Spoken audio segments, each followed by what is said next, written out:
Hi குட்டீஸ், இன்னைக்கு நம்ம ஒரு வித்தியாசமான கதையை பார்க்க போகிறோம். அதுக்கு முன்னாடி சேனலை சப்ஸ்கிரைப் பண்ணாதவங்க பண்ணிக்கோங்க. ஒரு அழகான காட்டுக்குள்ள எல்லா மிருகங்களும் வாழ்ந்து வந்துச்சு. அங்கே இருக்கிற ஒரு நீரோடையில தான் எல்லா மிருகங்களும் வந்து தண்ணி குடிக்கும். அந்த காட்டிலேயே எல்லா மிருகங்களுக்கும் ரொம்ப பிடிச்ச இடம் அதுதான்.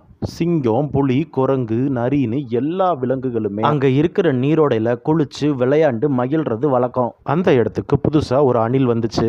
இந்த இடம் ரொம்ப அழகா இருக்குதே. இந்த பொந்து வேற ரொம்ப சூப்பரா இருக்குது. இப்படி ஒரு இடத்த இவ்வளோ நாளா எப்படி நான் பார்க்காம இருந்தேன். ஹலோ மைனா, இந்த இடம் ரொம்ப சூப்பரா இருக்குது. இனிமேல் இந்த இடத்துல தான் நான் தங்க போறேன். பக்கத்துலயே நீரோடையே இருக்குது. தேவைப்படும் போதெல்லாம் குளிக்கலாம், குடிக்கலாம். சரி, நான் என்னோட புது வீட்டை பார்த்துட்டு வந்துடுறேன். இதையெல்லாம் கேட்டுக்கிட்டு இருந்த அந்த மைனா அணிலை வெளியே வர சொல்லுச்சு. என்ன மைனா, என்ன எதுக்கு வெளியில கூப்பிட்ட? இந்த இடம் ரொம்ப சூப்பரா இருக்குது. நான் உள்ள போய் நல்லா பார்த்துட்டேன். இனிமேல் நான் இங்கே தான் தங்க போறேன். அணிலே, உனக்கு முன்னாடி இருந்தே நான் இந்த இடத்துல தான் வாழ்ந்துகிட்டு இருக்கேன். இங்க ஒரு பொந்து இருக்கிறத நானும் இன்னைக்கு தான் பார்த்தேன். எனக்கும் இந்த இடம் ரொம்ப பிடிச்சிருக்கு. அதனால இந்த இடத்தை இனிமேல் நானே எடுத்துக்கிறேன். இந்த மாதிரி மைனா சொன்ன உடனேயே அணிலுக்கு என்ன செய்யறதுனே தெரியல. சிறிது நேரம் அணிலும் மைனாவும் சேர்ந்து யோசனை பண்ணுச்சுங்க. அந்த பலத்த யோசனைக்கு அப்புறம் அணில் இந்த மாதிரி சொல்லுச்சு. மைனாவே, நம்ம 2 பேருக்குமே இந்த இடம் ரொம்ப பிடிச்சிருக்கிறதுனால நாம யாராச்சும் 3வது நபர்கிட்ட கேட்போம். அவங்க சொல்றது படி நாம நடந்துக்கிடுவோம். அந்த யோசனை மைனாவுக்கும் சரின்னு பட்டதுனால அதுவும் அது சொல்றதை ஏத்துக்குச்சு. 2 பேருமே சுத்தி முத்தி பார்த்தாங்க. அங்க பாரு மைனாவே, அங்க ஒரு பூனை நிக்குது. அந்த பூனை கிட்ட போய் நாம 2 பேருமே யோசனை கேட்கலாம்.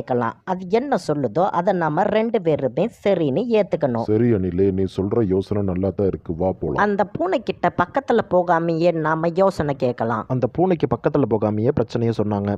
நான் ஒரு சாது, முற்றும் துறந்தவன். உங்களை ஒன்றும் செய்ய மாட்டேன்.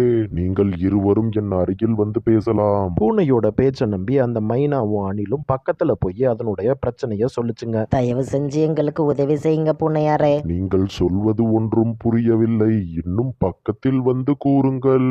அப்போதுதான் என்னால் உதவ முடியும். பூனை சொன்னதை நம்பி மைனாவும் அணிலும் பக்கத்துல போய் பேசிச்சுங்க. அந்த சந்தர்ப்பத்திற்காக காத்து கொண்டிருந்த அந்த பூனை அடுத்த வினாடியே இருவரையும் அடித்து தின்றது. இன்று நமக்கு சரியான வேட்டை. இந்த மாதிரி தான் நம்ம வாழ்க்கையில் நடக்கிற எல்லா பிரச்சனைக்குமே நாம யாரோ ஒருத்தவங்க நமக்கு உதவுவாங்க நம்பி அவங்க கிட்ட போறோம். அவங்க நல்லவங்களா கெட்டவங்களாங்கிறது நமக்கு தெரியாது. அதுக்கு பதிலாக ஒருத்தருக்கு ஒருத்தர் விட்டு கொடுத்தாலே அந்த பிரச்சனை ஈஸியா சால்வ் ஆயிடும். என்ன குட்டீஸ், நான் சொன்னது புரிஞ்சிருக்கும்னு நினைக்கிறேன். இந்த கதை உங்களுக்கு பிடிச்சிருந்துச்சுன்னா சேனல்ல மறக்காம சப்ஸ்கிரைப் பண்ணிருங்க. அப்படியே இந்த வீடியோவையும் லைக் பண்ணி விட்டுருங்க. அடுத்த வீடியோல மீண்டும் சந்திக்கலாம். பாய்.